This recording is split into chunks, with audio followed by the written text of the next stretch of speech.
Jerusalem.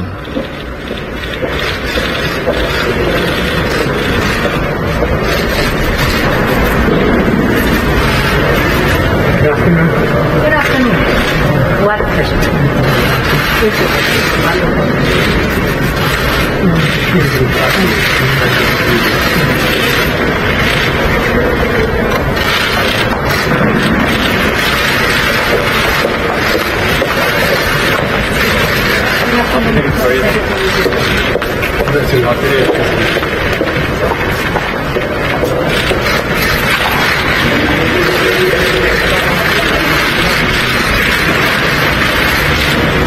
Thank you very much.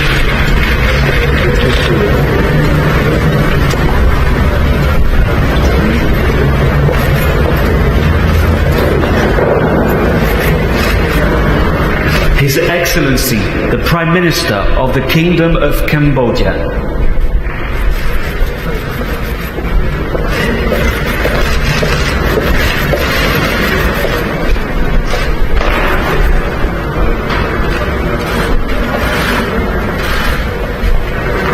What a pleasure to meet you.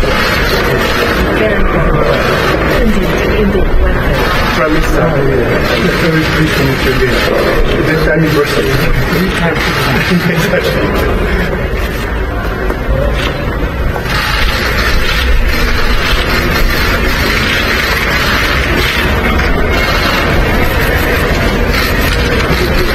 Thank you very much. See you in a moment.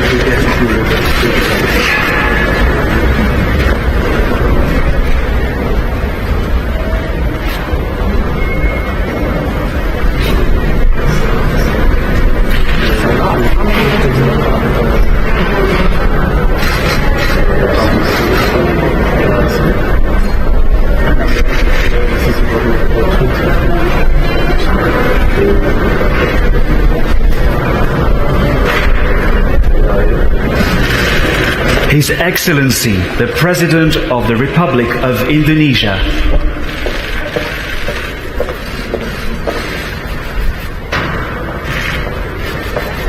Good afternoon. Nice to meet you What? again.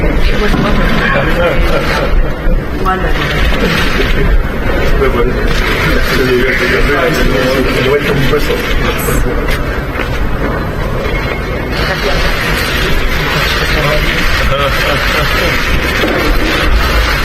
Yes, very good. This morning, last night, yeah, mine. His Excellency, the Prime Minister of the Lao People's Democratic Republic.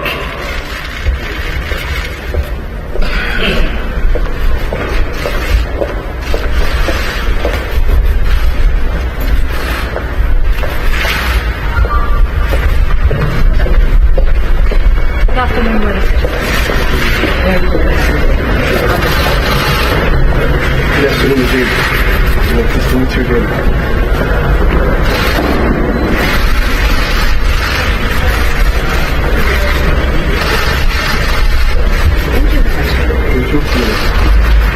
His Excellency, the President of the Republic of the Philippines.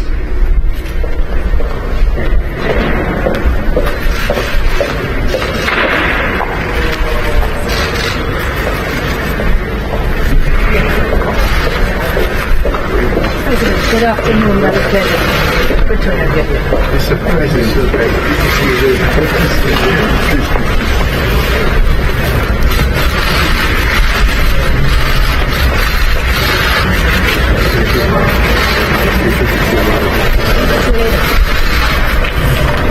His Excellency, the Prime Minister of the Republic of Singapore.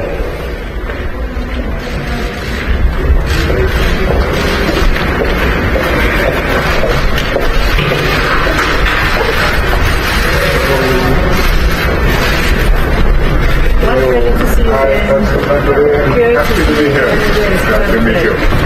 Afterwards. Just in the afternoon again.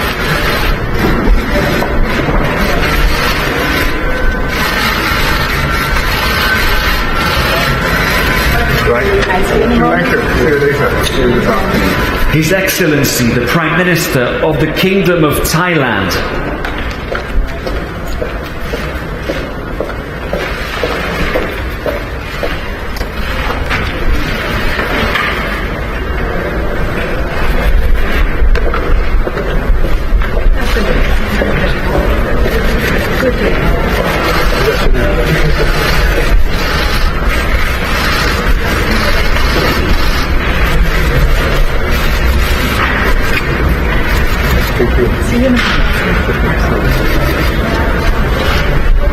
His Excellency the Prime Minister of the Socialist Republic of Vietnam,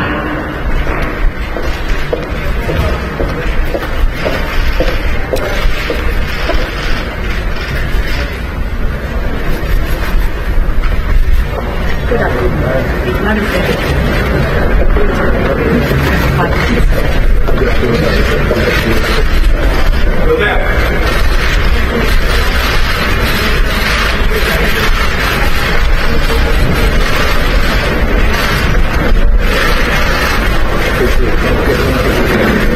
His Excellency the Minister for Foreign Affairs of Malaysia,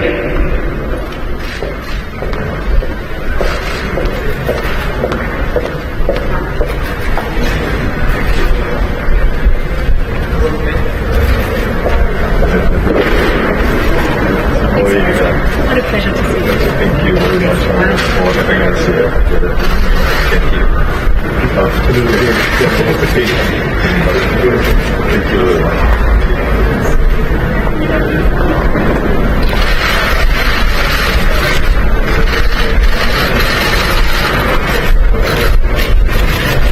His Excellency the Secretary General of the Association of Southeast Asian Nations,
invite you to take your seats as the opening ceremony is about to begin.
We invite you to take your seats. Opening ceremony is about to begin. Please take seats.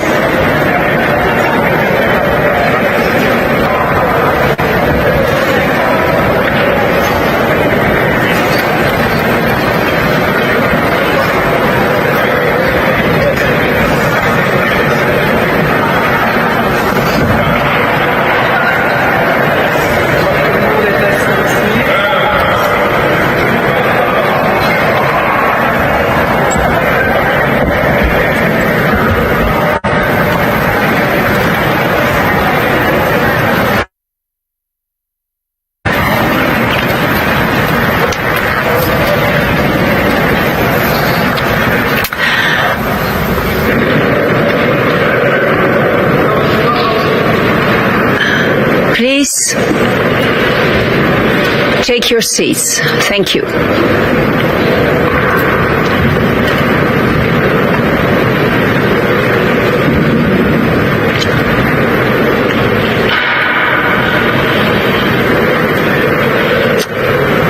Thank you.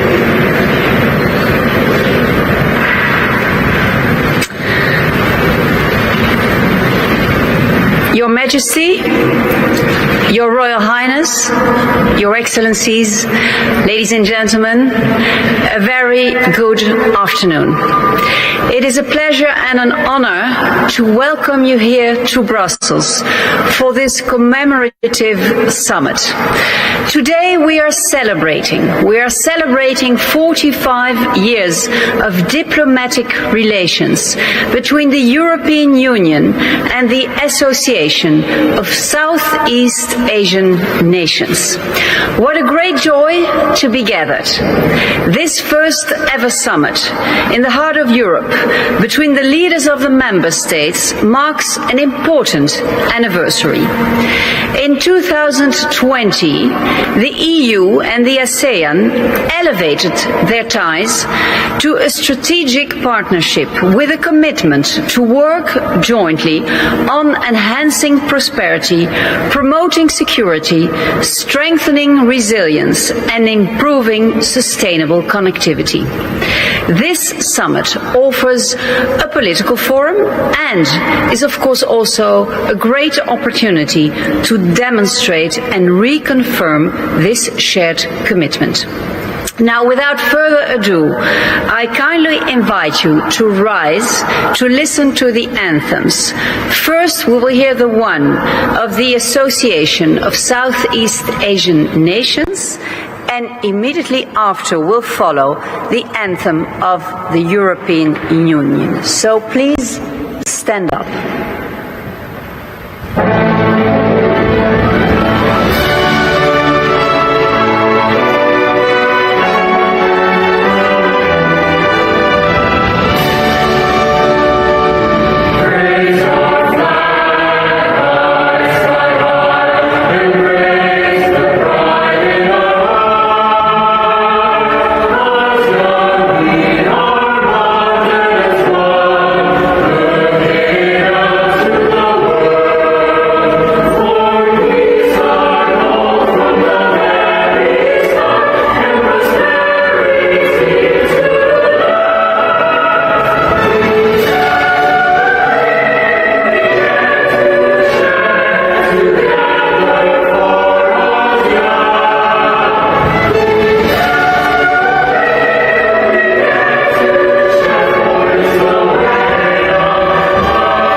To welcome the President of the European Council, who will officially open the ceremony, Mr. Charles Michel.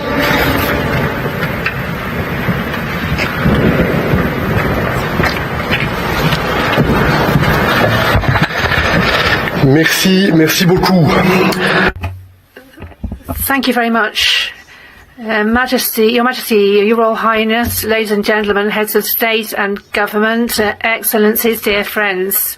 For me, it is a particular pleasure to offer you a warm welcome to Brussels for this summit of the European Union and ASEAN. Pleasure to welcome you to the first ever EU-ASEAN Commemorative Summit, and is also the first ever EU-ASEAN Summit here in Brussels, here in the European Council, the home and meeting point for our 27 EU member states. I am very pleased to see so many familiar faces from the recent East Asia Summit in Cambodia. I want to particularly recognize my co-chair, Prime Minister Hun Sen, Chair of ASEAN, and President Marcos as ASEAN Coordinator for relations with the European Union. Ladies and gentlemen, we are here to celebrate 45 years as partners and to set our shared priorities for the coming years. This month also marks the 2-year anniversary of ASEAN and the EU becoming strategic partners. And looking back, we have clearly shown that this was the right decision. The EU and ASEAN are the world's 2 most advanced regional integration organizations.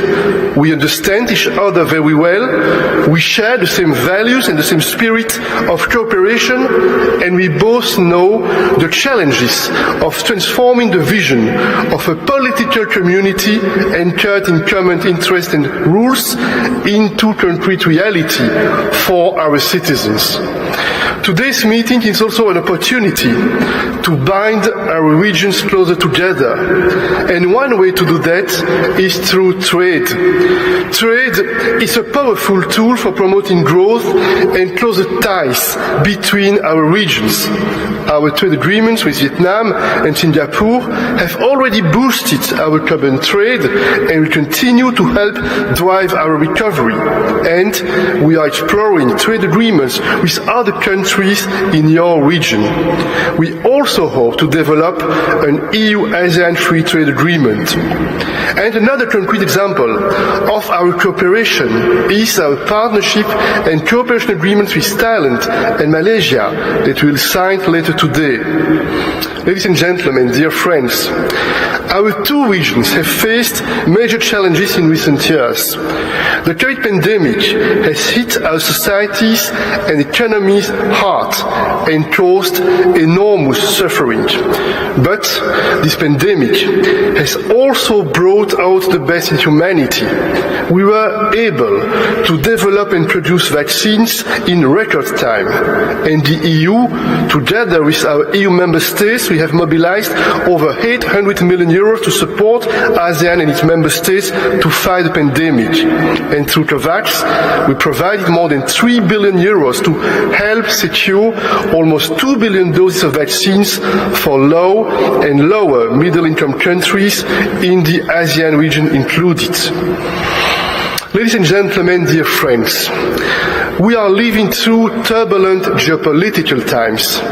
Climate change, COVID-19, conflicts and security challenges. And on top of this, Russia's war against Ukraine and its consequences for the world, the energy crisis and the food security crisis. The European Union has stood by the people of Ukraine since day one, because this war blatantly violates the United Nations Charter. The attempt to change internationally recognized borders by force is not acceptable, and we stand for the values and principles enshrined in the United Nations Charter. These are not just words, these are the compass for all countries who believe in peace and the respect for human rights and for fundamental freedoms, and that includes respect for the territorial integrity of sovereign nations.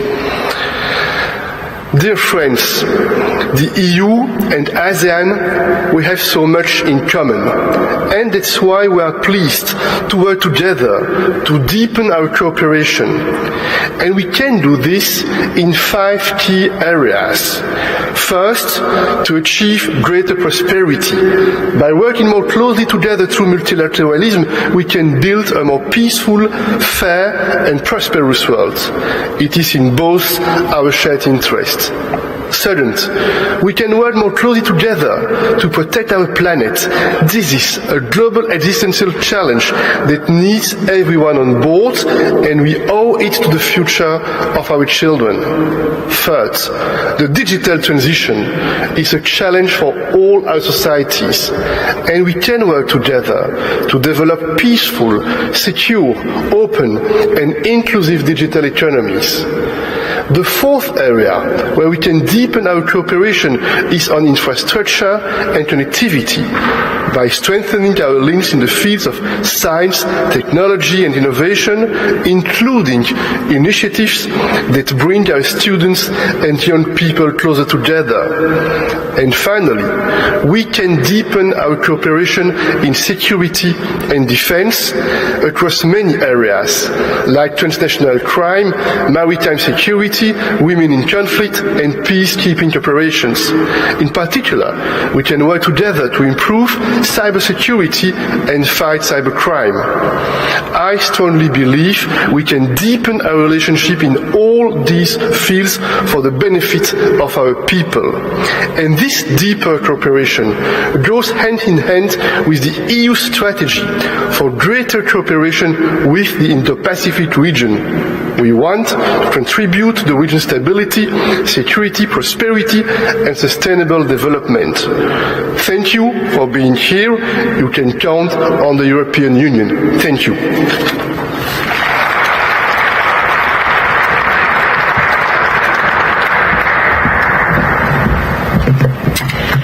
Thank you, Mr. Charles Michel.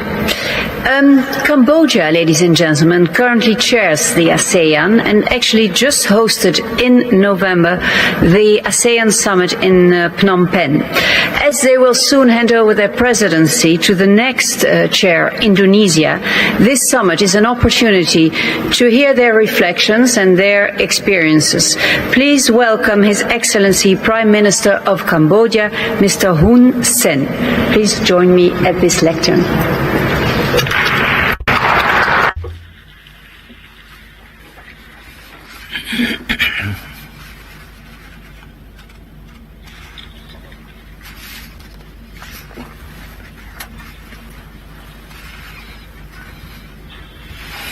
Excellency Charles Michel, President of the European Council, Ursula Bong, the legend, President of the European Commission, Excellency Peter Fiala, Prime Minister of the Czech Republic, and President of the Council of the European Union, Your Majesty the Sultan, Excellencies, Madam Leaders of the EU member states, and the ASEAN colleagues. As the ASEAN Chair for 2022 and as co-chair for the ASEAN-European Union Commemorative Summit, let me begin by extending my heartfelt appreciation to the leadership of the EU for initiating this historical commemorative summit, as well as for the warm hospitality accorded to us. Indeed, this commemorative summit is a major milestone of our 4.5 decades-long relationship. As per our tradition, this is an opportune moment for us to look deep into our past cooperation, as well as to exchange our views and wisdom to chart the course of our future's relation. Needless to say, the rapidly evolving regional and global architectures and all the traditional and non-traditional challenges are all areas of importance that merit our consideration for this summit agenda. Your Majesty the Sultan, Excellencies, Madam, ladies and gentlemen, our joint wisdom, conscience, and desire for peace and prosperity of our two regions have guided us to successfully establish a strategic partnership, which is reinforced by a clear plan of action to 2023-2027, covering a wide-ranging areas of cooperation under the three pillars of ASEAN. At the same time, I wish to recognize the good progress of the implementation of the previous Plan of Action 2013-2017 2018-2022. Certainly, this commemorative summit is being held at a time when multilateralism is under severe strain. For more worrisome for this part, global peace is also threatened by state action that blatantly violate universally recognized international law, norms, and principles.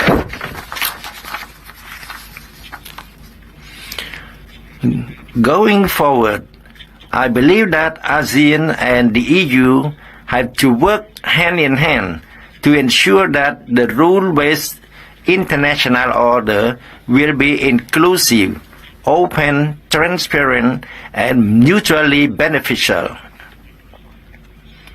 As two rule-based and responsible regional blocs, ASEAN and the EU should spare no effort to safeguard and promote the United Nations charters and universally recognized law, norms, and principles, which serve as the foundation for building peace and stability and improving the life and livelihood of our people and beyond.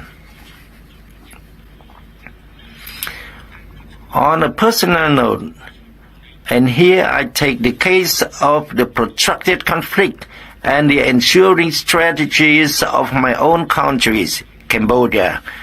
I never believed that we can achieve peace through the act of war or the mere of threat of war.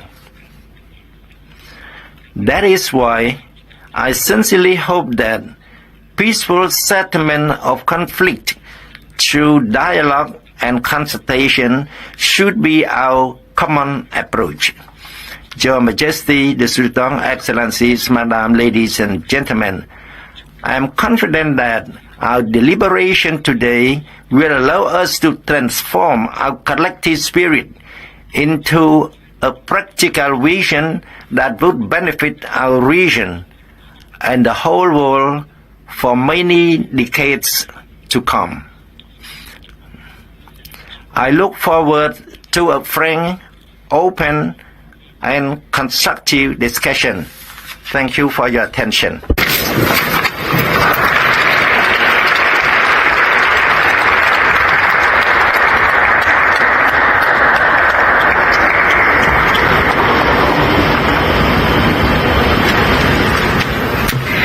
Thank you, Mr. Hun Sen. Now, after these opening words, I would like to ask your attention for the President of the European Commission. She will share her thoughts and experiences on the strategic partnership of the EU and the ASEAN based on the shared values and principles of both organizations. Her Excellency, Mrs. Ursula von der Leyen, who I will also ask to join at this lectern.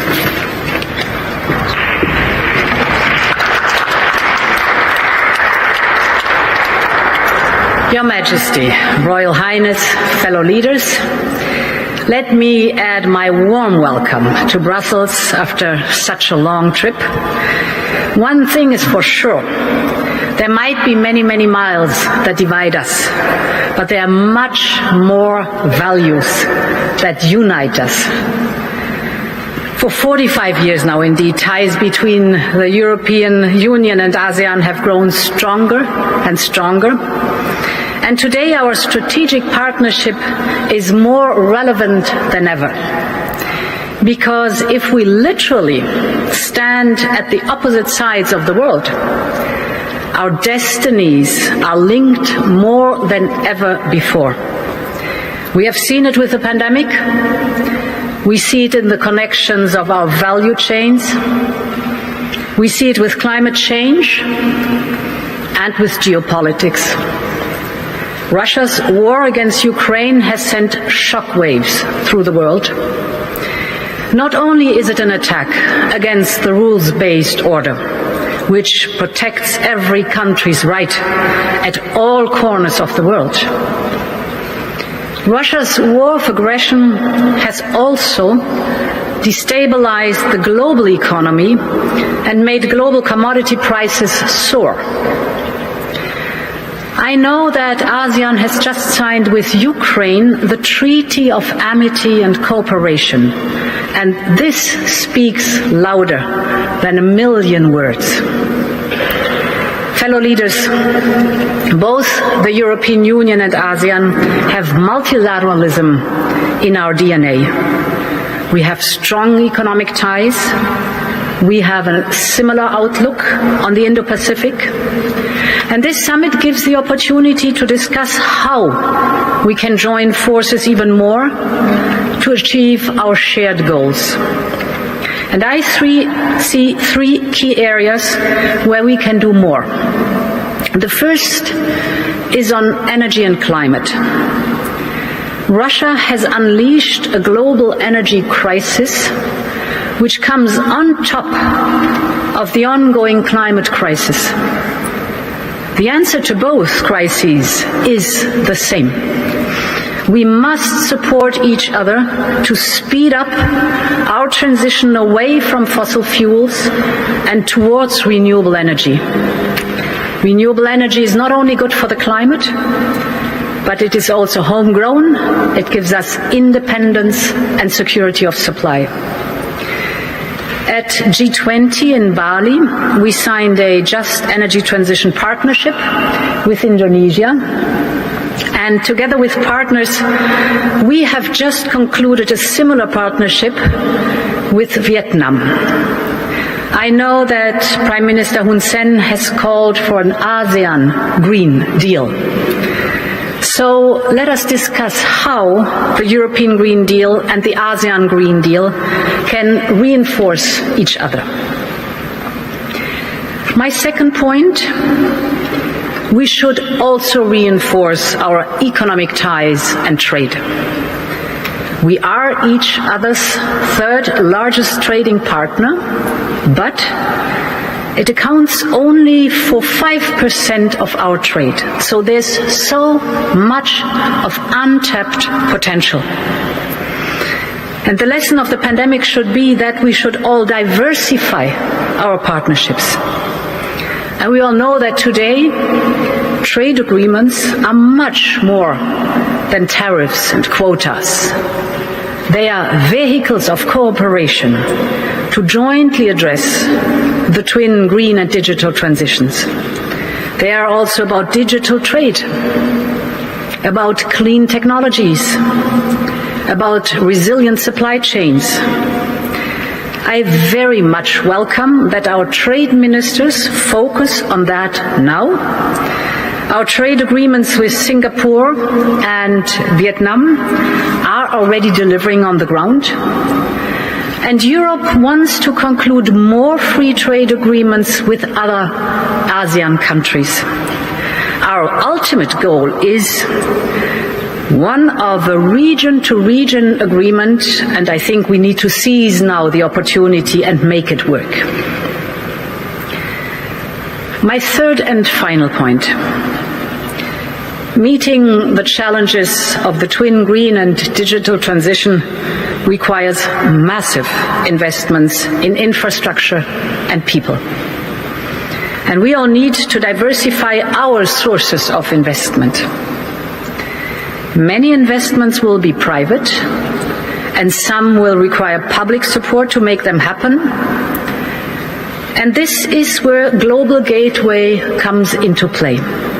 And today, Team Europe is putting forward an investment package for ASEAN worth 10 billion euros until 2027. If we want to link our zones of growth, we need to upgrade our economies, upgrade clean energy, the digital infrastructure, from wind farms to solar power plants. We will support the integration of electricity infrastructure and electricity markets in ASEAN, and we will invest in trusted and secure digital submarine connections. We will cooperate on research and on academic exchange programs. And we will strengthen together the response systems for pandemic preparedness in ASEAN. So there's a lot of good work ahead of us for both Europe and Southeast Asia. Once again, a very warm welcome to Brussels.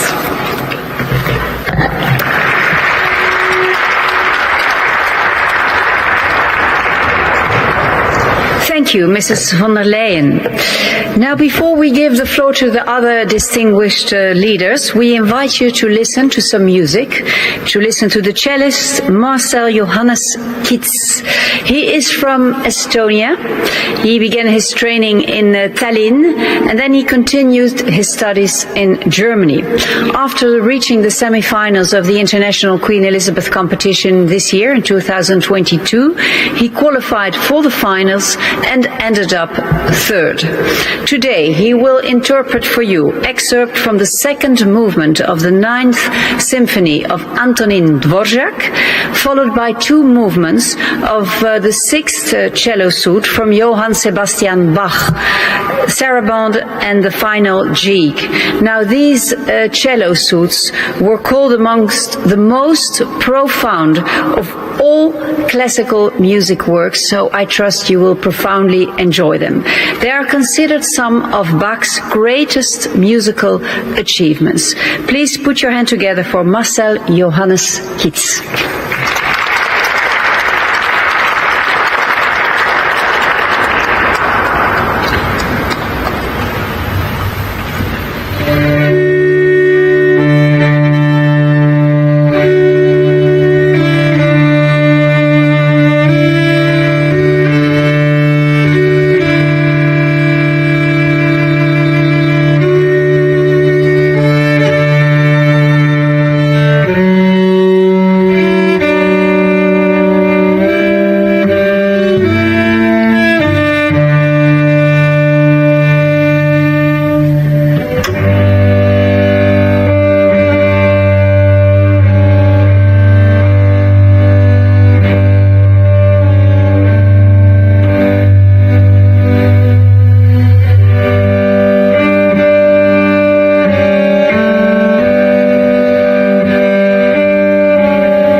Thank you, Master Johannes Keats.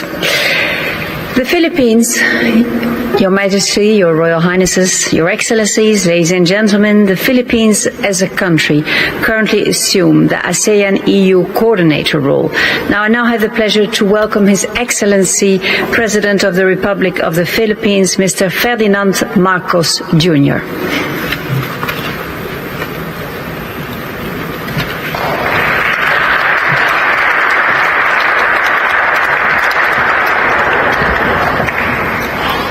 Your Majesty, Your Excellencies, President Michel, EU Commission President Ursula von der Leyen, distinguished guests, ladies and gentlemen. After 45 years of enduring partnership, there is still much that can be achieved between the two organizations that we head. Given the breadth of potential cooperation between our regions and countries, I would like to enumerate 3 priorities. 1, I look forward to closer maritime cooperation between our blocs based on the intersection of priority areas between the ASEAN outlook on the Indo-Pacific and the EU strategy for cooperation in the Indo-Pacific, underpinned by ASEAN centrality. Beyond declaring respect and support for UNCLOS as a legal framework that governs all activities in the oceans and seas, we need to see an effective application of the UNCLOS to address the maritime disputes and geopolitical rivalry in the Indo-Pacific to truly realize the still distant aspiration for the Indo-Pacific to become a sea of peace and prosperity for us all. 2, I look forward to closer economic cooperation both on our bilateral and bloc-to-bloc relations. At this time of economic recovery from the ravages caused by the pandemic and the current threats on the supply chain, I hope to see the proposed Philippine-EU Free Trade Agreement move beyond scoping negotiations soon. With the entry into force of the Regional Comprehensive Economic Partnership amongst Asia-Pacific countries, the European Union misses out on the benefit of having a similar agreement with ASEAN. We encourage the EU to calibrate the scope and coverage of its proposed FTA to what is currently possible for ASEAN to collectively agree on, so we can make concrete progress on the negotiations on the ASEAN-EU FTA. Likewise, I look forward to closer cooperation and to the continued implementation of the PH-EU Partnership Cooperation Agreement for the benefit of our peoples. And third, the world must get together to fight the effects of climate change and to ensure sustainable development. Climate change threatens to radically transform for the worse many vulnerable ASEAN landscapes. It is a race against time to conserve and prevent habitat and biodiversity loss. The ASEAN Center for Biodiversity, which is based in the Philippines and manages the preservation of all 51 ASEAN heritage parks dotted all over the region, which represents ASEAN's diverse ecosystems, needs as much support as it can get. I encourage the EU and its member states to continue extending cooperation activities and support for the ACB. We are currently losing huge chunks of our natural resources at a rate difficult to repair and impossible to replenish in our lifetime. The ACB's work is vital in preserving and growing ASEAN's rich national heritage, which serves as a main pillar of our culture and our economy. As coordinator of the ASEAN-EU Dialogue and Green Tech and Innovation mapping until 2024, the Philippines will vigorously pursue collaboration and coordination with the EU to meet the dialogue's aim of facilitating green technology transfer and cooperation between our regions. At the bilateral level, I express my appreciation for the launch earlier this year of the EU-funded National Copernicus Capacity Support Action Program for the Philippines, which will help us develop and apply space technologies to increase our resilience to natural disasters and climate change. There is no problem like climate change that is so global in nature that it requires immediate and united effort. We need to act now. We need to act together. We need to get it right. Thank you and good afternoon.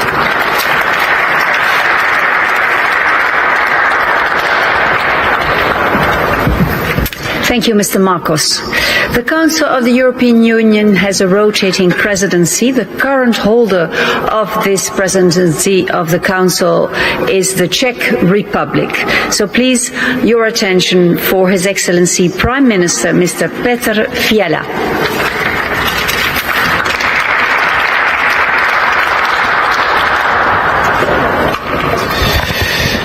Dear Prime Minister Hun Sen, dear President Marcos, dear President Widodo, dear Ursula, dear Charles, Your Majesties, Excellencies, ladies and gentlemen, I am very glad that we can meet here today. I would like to thank our colleagues from ASEAN for making the journey to Brussels for this important meeting. Despite the geographical distance between us, the Czech Republic has identified Indo-Pacific as one of the priorities of its presidency in the Council of the European Union. The main goal of our presidency was to tackle the impact of Russian war in Ukraine on Europe and its citizens. The Russian aggression in Ukraine has a global impact. It cannot be understood as a distant conflict by anyone. It violates the international law, in particular the UN Charter, and the task of the United Nations and its members is to uphold these commitments and principles. In Europe, the war in Ukraine helped us realize the importance of partnership with like-minded countries around the world. I would very much like to see a deepening of our cooperation based on shared interests as well as values. The member states of both ASEAN and the European Union depend on the multilateral international order. We both want peaceful relations with our neighbors and partners, and we all want to deepen our trade links which benefit our citizens. Both ASEAN and the European Union have witnessed violent tensions in our immediate neighborhood. The tensions between Russia and Ukraine have resulted in an open war of aggression. We can hope that other crisis areas around the world do not lead to this result. Therefore, I see a great potential for cooperation between our two regions, especially in two areas, economy and security. We have well-established relations in trade and investment. The free trade agreements with Vietnam and Singapore are very good examples. I hope we will soon be able to deepen trade cooperation also with other ASEAN member states. Today's signing of partnership and cooperation agreement with Malaysia and Thailand is a promising step forward. The Czech presidency worked over the last semester to boost our exchange also on the other fields like environmental protection, cybersecurity or disaster risk management. On security, our priority has been to strengthen the resilience of the Indo-Pacific in various dimensions: human security, energy security, or security of supply chains. The COVID-19 and the following global shortages were an eye-opener. Given the global nature of these challenges, I am convinced that we are bound to work together. Over the years, member states of both ASEAN and the European Union have become dependent on unreliable suppliers in many key resources. We have to work together to reduce these dependencies. Today, we will see and identify a lot of opportunities for mutual cooperation. I hope we can use these chances to bring these possible projects to reality. Thank you, everyone, for coming to Brussels, and I wish all of us a successful meeting. Thank you.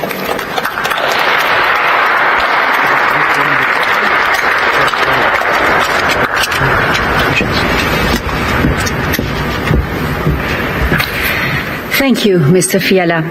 Now, during the closing ceremony of the ASEAN Summit in Phnom Penh, Mr. Hun Sen passed on to the President of Indonesia a gavel or a hammer, if you want. This was a symbolic gesture, of course, in view of Indonesia taking over officially the presidency in 2023.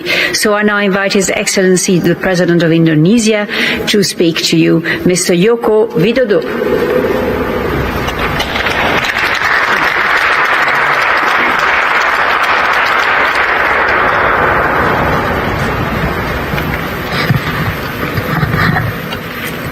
Yang Mulia, Excellencies, leaders of the European Union and ASEAN,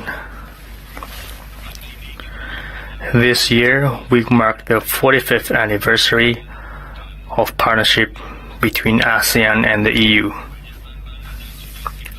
We have gone through many challenges together. Our partnership has also attained many good outcomes. However, I have to say that our partnership is not all smooth sailing. Many differences that we must address. Thus, if we want to build a better partnership must be based on equality. There must be no imposition of views. There must not be one who dictates over the other and thinks that my standard is better than yours. Distinguished leaders, for decades, Southeast Asia has become the economic powerhouse. All projections point to Southeast Asia as the epicentrum of growth. Therefore, partnership with ASEAN is a beneficial one. In September this year, the EU-ASEAN Business Council issued the survey's result on business perception in ASEAN. 63% respondents see ASEAN as the region with the best economic opportunity. 69% respondents expect ASEAN markets to become more important in terms of worldwide revenues over the next 2 years. And 97% respondents want the EU to accelerate FTA negotiations with ASEAN and its members. Let us build an equal and mutually beneficial partnership. From the pandemic and multidimensional crisis we are facing, we learn important lessons. That to grow and to prosper together is the only option. We must not only advance together, but also must progress equally. Let us shape a better future together. Thank you.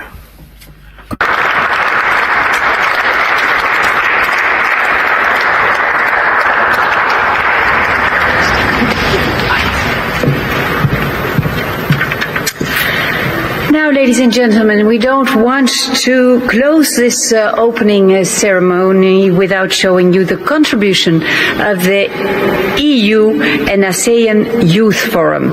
They are very keen on sharing their recommendations on some hot topics such as security, technology, fake news, fair trade, climate, integration, and so on.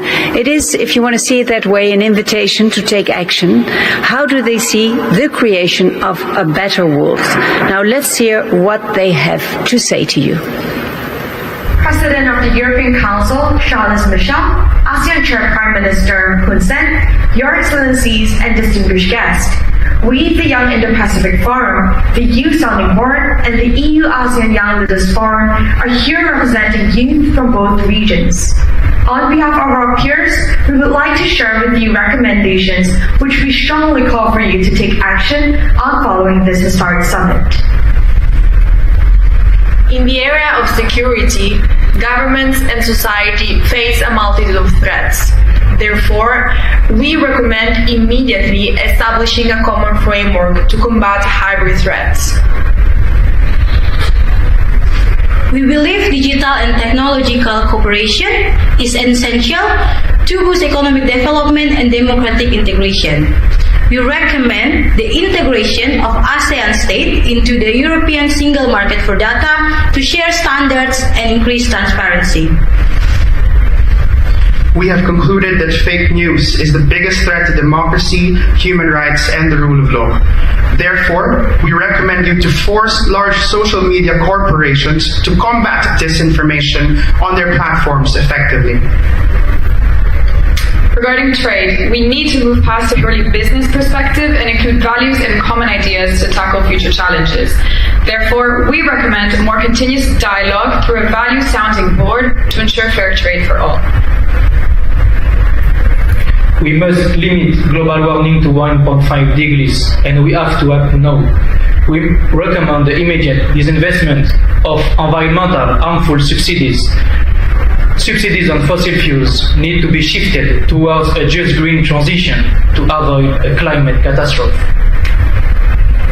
The space to create these recommendations was made possible with the amazing support of the ASEAN-EU Foundation and Konrad Adenauer Stiftung as partners of the Young Indo-Pacific Forum, and DG INPA as initiators of the Youth Sounding Board and the EU-ASEAN Young Leaders Forum. We call upon you to make space for youth in decision-making, to take action based on our input. Let's move past tokenism and youth washing towards meaningful youth engagement in all areas. We strongly support Commissioner Upalainen's idea to include a youth representative in each delegation at EU-ASEAN summits. We will endure consequences of inaction, so decisions about our collective future must be made together with us involved. Through all the challenges we have and continue to face, we have been showing up already as leaders, committed to making the world a better place. Let's work together!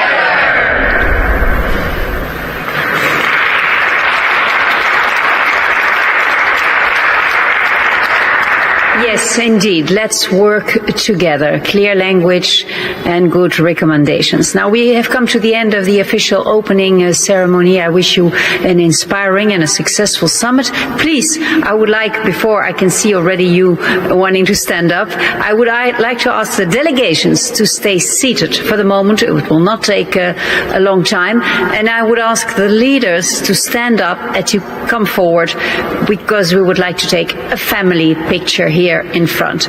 It will not take long, and after we